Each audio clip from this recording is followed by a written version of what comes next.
மக்களுடைய ஆதரவு கேட்டு அவருடைய வாக்குகளை பெற்று தேர்ந்தெடுக்கப்பட்ட ஒரு மக்கள் பிரதிநிதி.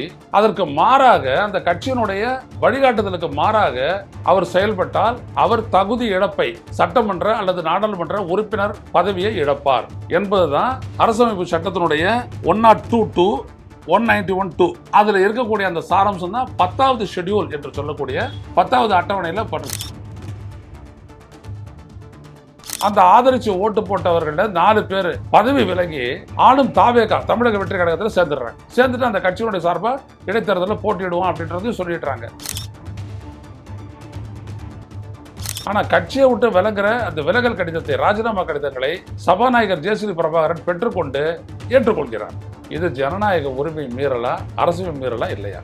உடல் வலிமையை உறுதி செய்யும் சிலாஜித், கவனத்தை மேம்படுத்தும் அஸ்வகந்தா மற்றும் உயிர் சக்தியை பெருக செய்யும் சஃபேடு முஸ்லி போன்ற இமயமலையின் உணவுப் பொருட்களை கொண்டு வந்து மிஸ்டர் பர்ஃபெக்ட் உருவாக்கப்பட்டுள்ளது. உங்கள் முழு குடும்பத்தின் ஆரோக்கியத்தை மா நேச்சுரல்ஸ் மூலம் உறுதி செய்திருங்கள். 100% இயற்கையான மூலிகை பொருட்கள் மூலம் உருவாக்கப்பட்ட மிஸ்டர் பர்ஃபெக்ட் மற்றும் மிஸ் பர்ஃபெக்ட் தலைமுறையாக குடும்பங்களின் உடல் வலிமை, மன வலிமை மற்றும் மகிழ்ச்சியை பெருக செய்கிறது. உங்கள் மகிழ்ச்சியான பயணத்தை துவங்க www.mannaturals.com என்ற இணையதளத்தை பார்வையிடவும் அல்லது வாட்ஸ்அப் எண்ணிலும் தொடர்பு கொள்ளலாம்.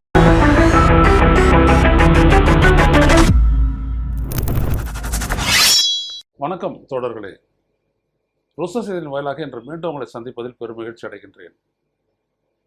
ஒரு முக்கிய நிகழ்வை எதிர்பார்த்து தமிழ்நாட்டினுடைய அரசியல் வட்டாரங்கள் நேற்று காலை முதல் காத்திருக்கின்றன. அது என்னவென்றால், கடந்த புதன்கிழமை மாலை செய்தியாளர்களிடம் பேசிய தமிழ்நாடு சட்டப்பேரவையினுடைய அவைத்தலைவர், சபாநாயகர் திரு ஜே.சி.டி. பிரபாகரன் அவர்கள் அண்ணா திராவிட முன்னேற்ற கழகம் அதனுடைய உறுப்பினர்கள், சட்டமன்ற உறுப்பினர்கள் 2ஆக பிளவுபட்டு 22 பேர் ஆட்சிக்கு எதிராகவும் விஜயனுடைய அரசு கொண்டு வந்த நம்பிக்கை தீர்மானத்திற்கு எதிராக எடப்பாடி பழனிசாமி தலைமையிலான அவர்கள் 22 பேர் எதிராக வாக்களித்தார்கள்.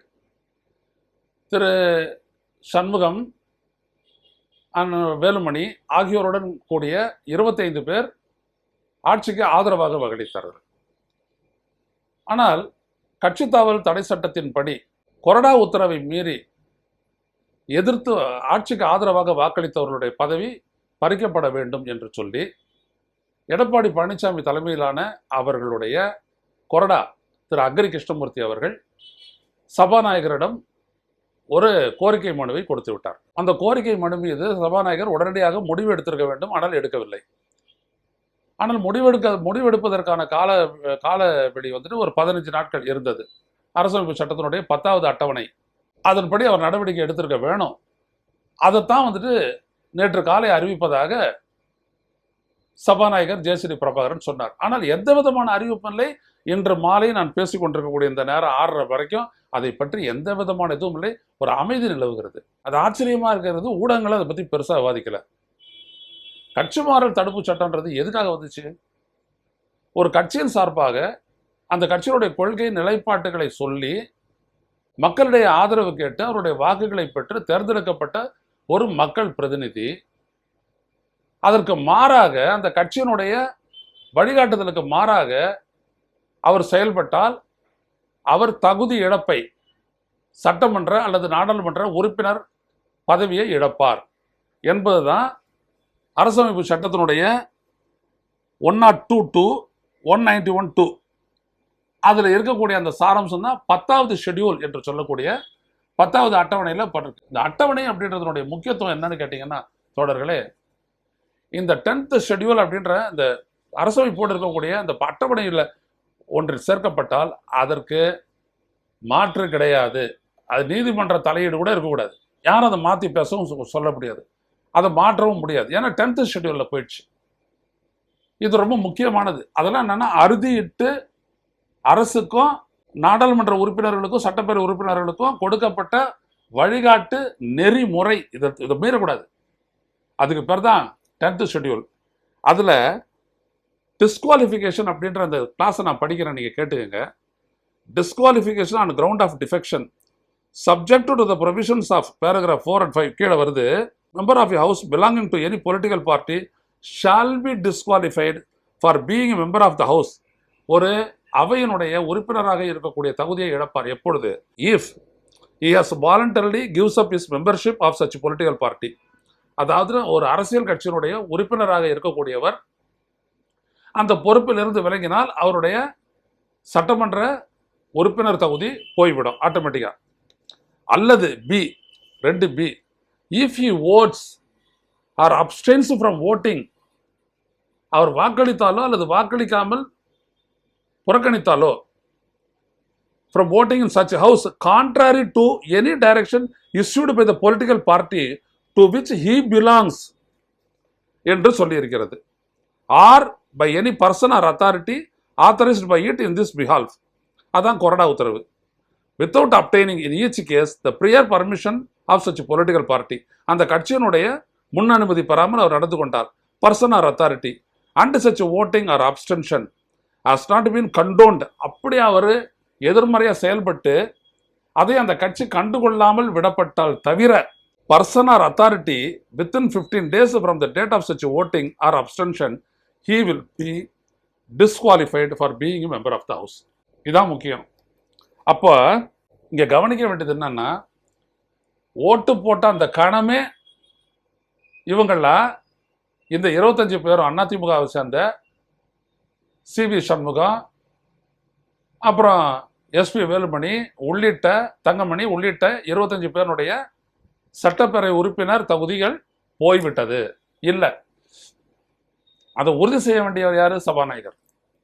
அதுக்கு அவருக்கு பாருங்க 15 நாள் எதிர்க்கு. 13ஆம் தேதி தான் விஜய் வந்துட்டு தனது அரசின் மீதான நம்பிக்கை தீர்மானத்தை முன்மொழிகிறாரு. வாக்கெடுப்பு நடந்துச்சு. இவங்களோட 25 வாக்குகளை சேர்த்து 144 வாக்குகளை வாங்கினாரு. முடிஞ்சு போச்சு. அப்போ இவங்க எடப்பாடி தலைமையிலான கட்சி தான் அந்த கட்சி. அதனுடைய கொறடா அக்ரி கிருஷ்ணமூர்த்தி அவர் உத்தரவு பிறப்பிச்சிட்டாரு ஆட்சிக்கு எதிராக வாக்களிப்பதுன்னு. அதை மீறி இவங்க வாக்களிச்சாங்க. அதனால இவங்களுடைய பதவி போய்விட்டது சட்டப்படி. ஆனா அதை அறிவித்து செயல்பட இன்று வரை ஜேசிடி பிரபாகரன் சபாநாயகர் முன்வரவில்லை. அவர் முன்வராதுக்கும் விளக்கம் தரணும், இல்லை அவருடைய முடிவை சொல்லணும். எதுவுமே இல்லாத சைலண்ட் ஆயிட்டார். முந்தா நாள் என்ன சொல்றாரு? 2 சைடு அதுக்கப்புறம் ஒன்னா போயிட்டாங்க. நாங்கள் 2 பேரும் ஒன்னா போயிடுறோம், அந்த மனுவை திரும்ப பெற்றுட்டாங்க, அந்த மனுவை நாங்கள் வாங்கிக்கிட்டோம், நாங்கள் எல்லாம் ஒன்னா போயிட்டோம் அப்படின்னு. ஆனால் அதனால இந்த சட்டத்தில் படி மாறி வாக்களிச்சாங்களே, அது சரியாயிடுமா? அது ஏற்றுக்கொள்ளத்தக்கதாக ஆயிடுமா? ஏன்னா தெளிவாக சொல்லுது சட்டம். ஓட்டு போட்டா கணமே அவர்கள் பதவி எடுத்துட்டார்கள். while voting or absconding. அப்போ இந்த சட்டத்தினுடைய இந்த பிரிவு நடைமுறைப்படுத்தப்பட வேண்டும். அந்த கடமை சபாநாயகருக்கும் உண்டு, அவருக்கு தான் முதன்மையா உண்டு. ஆனா செய்யல. மாறா அந்த ஆதரிச்சு ஓட்டு போட்டவர்கள 4 பேர் பதவி விலகி ஆளும் தாவேகா தமிழக வெற்றி கழகத்தில் சேர்ந்துடுறாங்க. சேர்ந்துட்டு அந்த கட்சியினுடைய சார்பா இடைத்தேர்தலில் போட்டியிடுவோம் அப்படின்றதையும் சொல்லிடுறாங்க. அதற்காக நடந்த டீலு, குதிரை பேரம், அவுட்ரைட் பர்ச்சேஸ், பண பரிமாற்றம் இதெல்லாம் இருக்கட்டும், அது இல்லாத இருக்காது. ஆனால் இங்கே என்ன அப்படின்னம்னா, அவர்கள் ஏன் பதவி விலகி இன்னொரு கட்சியில் சேரணும்? ஏன்னா குறைஞ்சது 1/3 ஆஃப் மெம்பர்ஷிப் ஆகுது இருக்கணும். இல்லைன்னா அவங்க பதவி இழப்பாங்க. இந்த இடத்துல அது சரியாக நடக்குது. ஆனால் அதுக்கு முன்னாடியே அவங்க வந்துட்டு கட்சியை விட்டு விலகுறாங்க. ஆனால் கட்சியை விட்டு விலகுற அந்த விலகல் கடிதத்தை, ராஜினாமா கடிதங்களை சபாநாயகர் ஜேசிடி பிரபாகரன் பெற்றுக்கொண்டு ஏற்றுக்கொள்கிறார். ஆனால் உள்ளபடியே அவங்களுடைய நிலை என்ன? கொறடா உத்தரவை மீறி அவர்கள் அரசுக்கு ஆதரவாக வாக்களித்ததனால் அவர்கள் பதவி இழப்பிற்கு ஆளாகி இருக்க வேண்டும். அப்புறம் எங்கேருந்து ரெசிக்னேஷன் வரும்? ஆனால் இதை செய்யலை. இது ஜனநாயக உரிமை மீறலா, அரசியல் மீறலா இல்லையா? இதுதான் இங்கே கேள்வி. அதுக்கப்புறம் நாங்கள் தான் ஒத்து போயிட்டோமே அப்படிலாம் சொல்கிறதுக்கெல்லாம் இங்கே இடம் இல்லை. 10th ஷெட்யூல் அப்படிலாம் சொல்லலை. அவங்களாம் ஒத்து போயிட்டாங்கன்னா அதை விட்டுறலாம் அப்படின்னோம்னா நாளை காத்தால முடிவு சொல்கிறேன் அப்படின்னு தான் ஜேசிடி பிரபாகரன் சொன்னார் சபாநாயகர்.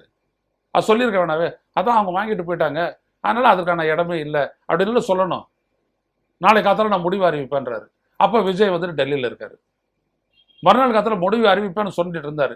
அதுக்குள்ளே விஜய் அங்கேருந்து புறப்பட்டு வராரு. வந்துட்ட உடனே என்ன பேசுகிறாங்க என்னன்னு தெரியாது.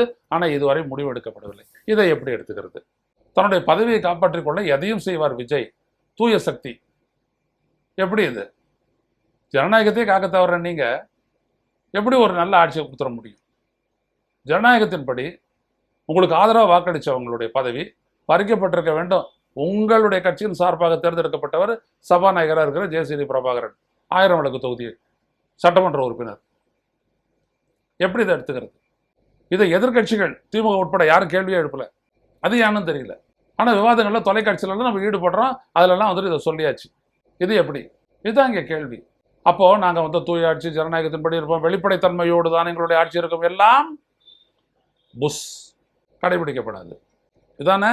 இது மட்டுமல்ல, நேற்று நான் சொன்ன அந்த கோழி முட்டை, அது கோழி முட்டை வாங்கின விவகாரத்தில் வந்துட்டு பார்த்தீங்கன்னா, அது உள்ளபடியே வாங்கின விலை அப்படின்றது ₹3.70 இன்னும் தான், ₹3.70 தான். ஆனால் பில்லு போட்டது பார்த்தீங்கன்னா அந்த கிறிஸ்டி ₹6 ₹6.10 போட்டிருக்கிறதா கேள்விப்பட்டேன். எவ்வளோ பெரிய ஊழல் பாருங்க. ஒரே அடியில் பல கோடி, 2 கோடி முட்டை வாங்கியிருக்கிறாங்க. இதை பற்றி வெள்ளை அறிக்கை தருவேன் என்று சொன்னார் விஜய். அவர் இதை பற்றி விளக்கம் அளிக்க விட்டது. கோழி முட்டை ஸ்கூலு திறக்கல, அது 4ஆம் தேதி தான் திறக்க போறாங்க. வெயில் காலத்தில் முட்டை கெட்டுடும், அதுவும் உங்களுக்கு தெரியும். அப்படி இருக்க என்ன அடிப்படையில், என்ன விலையில், எதற்காக முன்னாடியே முட்டை தருவிக்கக்கூடிய அரசுக்கு சப்ளை பண்ணக்கூடிய அந்த கிறிஸ்டி கொள்முதல் செய்தார்? இதற்கான பணம் பட்டுவாடை செய்யப்பட்டு விட்டதால் அது பில் அரசுக்கு வந்திருக்கிறதா? விஜய் விளக்க வேண்டும். இதை ரெண்டுத்தையும் விளக்க வேண்டிய கட்டாயம் விஜய்க்கு இருக்கிறது. மீண்டும் சந்திப்போம் தொடர்களே. நன்றி, வணக்கம். ஊடகம் கார்ப்பரேட் அரசியல்வாதிகளின் கைப்பாவையாக அடிமைகளாக இருந்தது போதும்.